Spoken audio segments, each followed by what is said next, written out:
안녕하세요, 트래블튜브. 오늘은 현재 중국이 굉장히 자신만만해하면서 웃고 있는 이유라는 주제로 이야기해보겠습니다.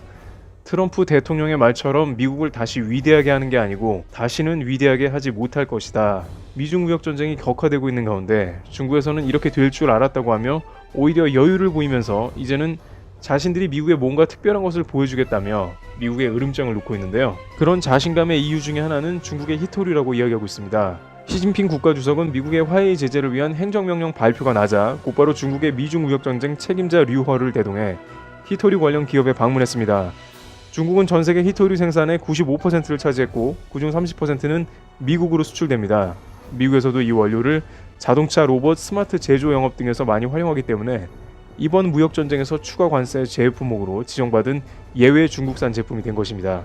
베이징의 소식통은 시 주석이 트럼프 대통령에게 중국을 너무 압박하지 말라는 경고의 메시지를 보낸 것이라고 볼 수 있다고 했습니다. 즉 중국의 대미 보복 카드로 히토류가 될 수 있음을 시사한 것입니다. 이것은 지난 일본과의 센가쿠 열도 분쟁 때도 일본을 굴복시켰던 사건을 떠올리게 하는데 미국에게도 동일하게 적용하려고 하는 것입니다. 특히 미국의 하이엔드 반도체 등에 큰 타격을 입힐 수 있다는 것입니다. 미국은 대체 라인을 찾는 데까지 많은 시간과 추가 비용이 들기 때문이죠. 또한 중국의 다른 무기는 자국에 입점한 미국 기업에 대한 불매운동을 확산시키는 것이라고 얘기합니다.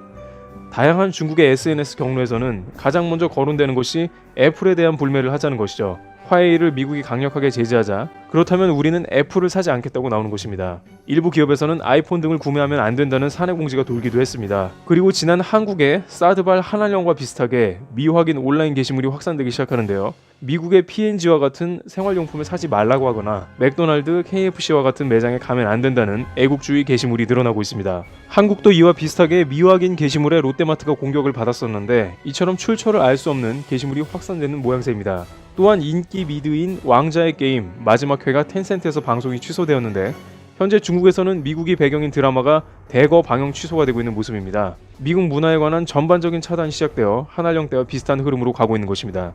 눈에 띄는 것은 6.25 전쟁에 관한 영화가 특별 편성으로 계속 방영이 되는 점인데요. 중국에서는 당시 미국을 상대해서 승리를 거뒀다고 해석하면서 이번에도 역시 결국엔 무역전쟁에서 승리하겠다고 하는 자신감 있어 하는 모습입니다. 트래블튜브 여기서 마치겠습니다. 감사합니다.